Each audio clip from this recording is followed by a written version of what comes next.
Hey, welcome back. Good to see you all here for more City Skylines 2 info, straight from the devs, more about electricity management, water management. This one a little lighter than what we had seen previously from the devs, but it does confirm a lot of things like, for example, underground high voltage wires and, being able to connect your city not only just via the high voltage wires above, but, below, being able to go under your city with those, which is good for being able to connect to those substations to then connect to your neighborhoods, because now, of course, low voltage wires are connected to the roads. Well, welcome back. Good to see you all here. Very excited to see the power plants. This is something I really wanted to see in more depth from City Skylines. This is probably my most favorite update so far from them about, news and all things related to power generation and about how much space it could take up and how pollutive it can be and or how you'll need to manage all the setup. Developers confirming things like solar power plants being used in conjunction with a battery to be able to charge during the day and expel that power during the night. So it seems like the solar power plants won't be able to just store energy themselves and be able to produce during the day and run off battery at night without the help of the battery center. And so you can kind of customize where you place those, and it's going to be really interesting to manage that in conjunction with other power plants. I don't think solar is going to be something you want to use on your own solely, but if you want to go for renewables, batteries are probably going to be the way to do that.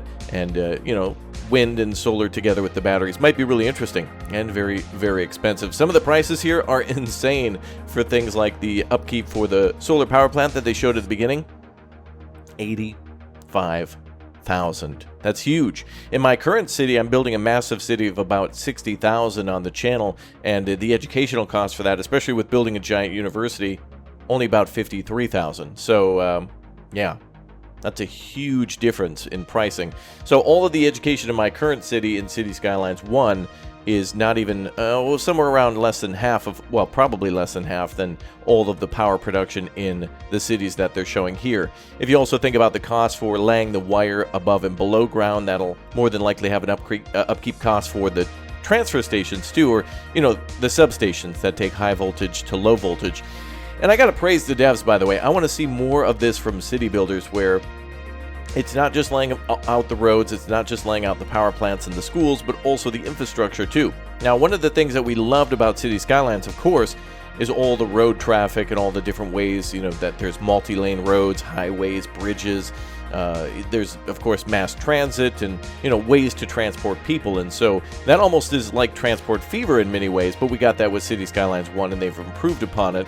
And it's great to see, of course, airports and, trams and all those other transportation things of people and cargo right around our cities and exporting it.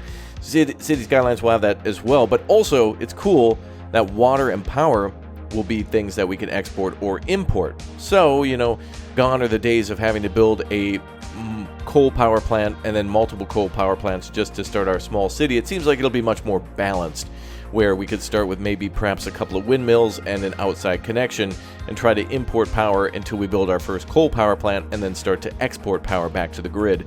Now, when it comes to games like Workers and Resources Soviet Republic, which allows you to export power and fuel and import those things too, looks like City Skylines is going to be doing those a little light for my taste, but of course they're trying to appeal to everybody they can on kind of a more mid difficulty setting.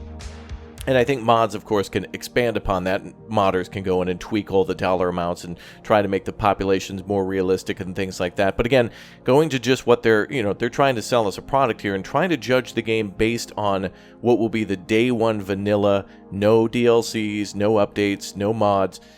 City Skylines 2, I like what I see, and I think there's a lot of promise here for, we all think that there's a lot of promise here for the next best city builder. Topping City Skylines 1 with City Skylines 2 is going to be a next to impossible task. But I do think that developers at least have a lot of great things here that we have for mods that were kind of things that I think they would have planned to do in a sequel anyway, going along the lines of making power easier to lay out. And of course, the parallel tool working for laying out 2 high voltage lines or possibly more next to each other. So that way, if you have a nuclear power plant or an incinerator or something in the middle of your city, or maybe not in the middle, but on the side, being able to then supply your city with one line and have the other one branch out and go to an outside connection is pretty cool. So, I've certainly enjoyed all the things that I've seen here so far. Love the gas power plant, which seems to work as a natural, quote-unquote, natural gas power plant, but it takes petrochemicals, so it takes like oil. So it's like the oil power plant from Anno 1800, or like the old oil plants from SimCity, but it looks like that they'll have to be refined into a usable resource. So you won't be able to, like put a natural gas plant on a natural gas deposit or field or pump that in. It's going to be, it's quote-unquote natural gas, but it's quote-unquote oil, that kind of thing. But that is cool to see because we might be able to import gasoline or diesel or however these plants are going to run. I don't think they're going to differentiate between, they'll just call it, fuel or gasoline or something like that. So the power plants will likely work that way. But it is cool. We got geothermal confirmed. We have hydroelectric confirmed, solar. All the ones from the original game are here, but not some of the DLC ones, like, for example, solar updraft or the tidal generators and things like that. I'd love to see more things for desalination. I think that might be a part of the game. But I would love, first DLC I would love to see is more city infrastructure. Those type, the roads and whatnot will be great. That's going to be awesome. Mass transit will probably be here. But I absolutely want to see more and different types of power lines, more and different types of windmills. For example, Africa in miniature, I just recently found out for City Skylines 1 has like the worker towers or condensation towers that allow for condensation to then gather water, and it produces like 36,000 gallons of water like per month or day or however it works. But yeah, I mean, I think there's so many options for water production for all the different types of cities we could build, not just pump of fresh water from a lake or a river or a pump from an aquifer. But anyway, let's hear what the devs have to say this time around, and I'll go into a little bit more detail about all the things I'm excited for City Skylines 2. I know you're excited too. Let's watch. Let's get electrified with electricity and water.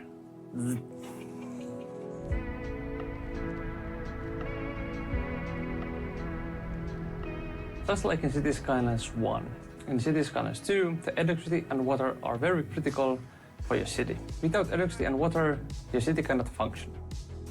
Now the player can put the cables either overground or underground.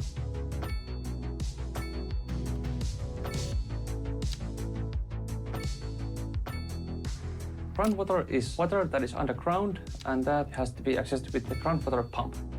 Groundwater is a somewhat limited resource. If you overpump it, then it will run out. The emergency battery station is a support building for your electricity city service. It can support your electricity grid in dire times. The emergency battery station is a great companion for the solar power station. During the daytime, the solar power station can charge up the emergency battery station, and during the nighttime, the emergency battery station can release the energy back into the electricity grid. The game features two different kinds of cables, the high voltage and the low voltage. High voltage can transfer a lot of energy via the single cable line. The low voltage cables transfer a low amount of electricity by themselves. The low voltage cables are also built into the roads. The cables have a limit to how much they can transfer. So if you're powering a whole district via the low voltage power cables, it can cause some bottlenecks. To bypass these bottlenecks, you can either build more cables to the area or build a high voltage cable into the district and then transfer that into the low voltage via the transformer station. All your favorite electricity buildings from City Skylines 1 are back in City Skylines 2.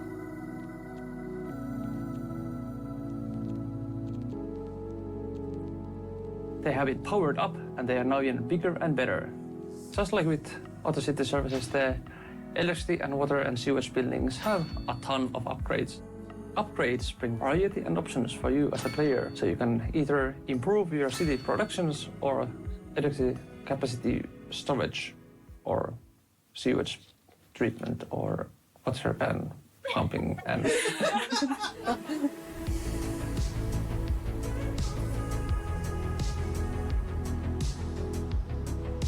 Thanks for watching, and I'll see you in the next one, where we go over the maps and themes.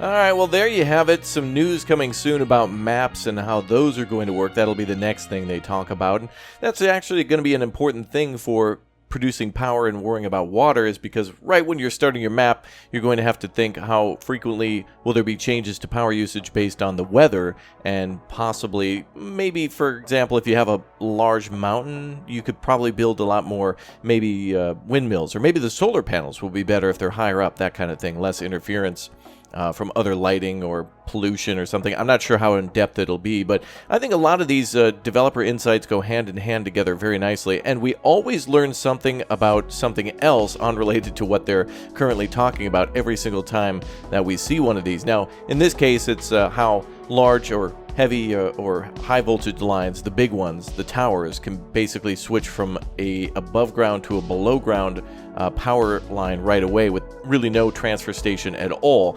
Now, a few people who I guess work in the power industry had commented and were in the live chat when we were watching this live, saying that there's many different ways to get power from above ground to below ground, but just having a switch where a line just goes underground is technically not necessarily how they do things, because it's good to have maintenance on either side and switching between different power delivery methods or transfer methods.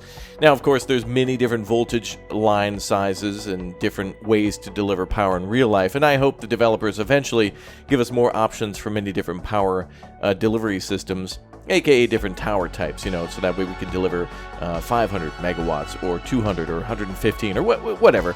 There's many different ways to do it around the world, and I hope to see more of that added for free over time. It's what I'm excited for in this game too. I hope we end up getting a lot of free power plants and a lot of free parks and roads, just like we did with City Skylines 1. It'll take some time, but I think day one we at least have a pretty good understanding of how power will be generated from the start. Although I need to see it exactly, being able to start small and import your needs. And that's going to be good because, of course, you can basically import to the almost absolute megawatt as to what you'll need for power. And so it'll be good for your budget rather than producing too much and then, worrying about the budget slider. You'll just be able to build a power plant, buy more power, or export if you need to, and at least it won't cost you too much more money. So yeah, in terms of it being laid out as a game mechanic for generating high voltage power, delivering it to the transfer stations or the substations, and then distributing that to the town via the small voltage, which I think hold up to 115 megawatts. Yeah, that's going to be, or actually, no, I think it was 50. I think it's 50 megawatts underground. So, and in some cases, a lot of the larger city was pulling about 1.75. So there seems to be quite a bit of power that can be transferred in the low voltage, about 50 megawatts. And power plants, of course, will be able to produce, maybe several hundred, depending on the type of power plant. So if you have a nuclear power plant in a big city, you might have a power line going to the east and to the west and having two substations on either side of your city. And that's really cool. I hope to see how the bottlenecking works. I appreciate how that worked in a game called Power to the People, which tackles some of the same problems too, where you'll build a power plant outside of a city, upgrade that power plant, and then deliver power to the east or the west or the north or south side of the city as it grows, as power can't just necessarily come in from one area. It has to be delivered from multiple areas at a certain point because of all the power that gets pulled throughout the day, and hitting those bottlenecks or maximums could blow out the system. And I don't think in City Skylines we might see something like that, but it would be interesting to see if a underfunded infrastructure system would cause burst pipes and then burst power lines and such too. It'd be really interesting actually if a water pipe burst and then somehow was to damage an electricity line and then you got a fire. You almost get a situation like in Emergency, which would be another dream of mine to see that RTS game, the emergency services game known as Emergency, with police and fire and a medical and whatnot that can come into your city and do that. And I would love to see a more focus on urban disasters. Of course, we have the natural disasters of a forest fire that could spread to your power plant way out in the distance. So it's going to be important to make sure that you've got power plant supported by those things too, or maybe even create its own district to where it may have its own fire service like at a nuclear power plant. Probably a good thing to know to start and know how that will work. It's going to be interesting to play this game versus the first game for sure, to get the subtle nuances and the changes between the two versions. I think we're going to have like basically the City Skylines mindset for a long time. You're going to be in the version 1.0 for City Skylines 2 mode for quite a long time, which will be the original City Skylines. But then eventually you'll break out of that mold and get used to what it's like to lay out the power and how roads could be used a little differently. And maybe we can make some roads that don't necessarily have to have power lines or anything under them, like how in recent updates for City Skylines, you're able to zone on one side of the road, the other side of the road, no sides of the road, or both sides of the road. And it would be cool in this game to be able to build roads that don't have power or sewer or anything under them, because you know that that could possibly save you money. Now, I would like to see highways be able to have power and water under them as well. I haven't necessarily seen that just yet, but I would like to be able to do it with all roads or no roads and have many options to do connections between those. Now, of course, we have subterranean low voltage and high voltage wires, of course, so there are ways, kind of like how when you connect tram systems in City Skylines 1 where they can go onto the roads, but then you can break off a tram away from a road to then go to through a park and then over to another station, that type of thing. So many options in City Skylines 2 for power, but really I want to be able to show you guys how these things are going to work live, because there is so much more we could talk about, but so much more to see, if you know what I mean. So yeah, City Skylines 2, interestingly enough, is producing very interesting challenges. A couple of criticisms, for example, are that the solar power plant creates a level 3 tier amount of noise. Now, when it comes to power plants, you'd think that the solar power plant would probably be the most quiet. The windmill power plants, and coal power plant, maybe even the nuclear power plant with a lot of traffic and other vehicles and such moving around might be a little more noisy than like a solar plant that produces 3. And the battery plant produces 2, but maybe it's vehicles coming in and out for deliveries, maintenance trucks, and regular doors and things opening and closing. So there's a few things. And I also think that, for example, the solar power plant just looks too clean. There's the grass just looks like it's spray painted on. A lot of things just look like they're too perfect, like it's like a monument, like a national monument or a cemetery. Like they're just too clean. I would like to see a little bit more in terms of bushes and grasses and things like that. And I think that's valid criticism too, because a lot of it just, the maps are gorgeous and all the trees are too, but when you look real close, everything's pristinely mowed all the time. And that's just my minor criticism, really. I mean, no matter what, that's not going to really take away from the game being good. And of course, people will scream mods, but I also want there to be more ways to make the game look good. And of course, they're, bringing things down. I think this game could look and perform and do much more than what it actually does, but they also need to appeal to console players too, because, gotta make a buck. Colossal Order and Paradox do not work for free, and these developers need to eat, and good on them for, earning the wages that they do in order to put in all this hard work. They deserve that, and I hope that they bring out a real banger for City Skylines 2. And I hope to see many more DLCs, because that means many more mods for us. All right. Well, let me know your thoughts and opinions about City Skylines 2 and all the electricity and the water. We mostly talked about electricity, but of course there are the sewage plants and whatnot, but I think that's pretty similar to the previous game, aside from water underground being a little bit more finite of a resource, though it can be replenished. So let me know your thoughts, your opinions, the things that you're excited for, the power plants that you think you'll build the most of, or what is the best power plant in City Skylines 2 or in City Skylines 1? What are some power plants or buildings from City Skylines 1 for water and power that you want to see in the sequel? And how do you think hydroelectric plants are going to work, where they can possibly create a giant reservoir and then be able to pull fresh water from something like that? I don't know. Let me know down below in the comment section, and I hope to see you all soon for more City Skylines 2 gameplay and City Skylines 2 mechanics. It's nice to see all the gameplay from the devs showing how the game will be played, and I hope to see all of you back sometime soon. Thanks again for watching. And there's that solar power plant.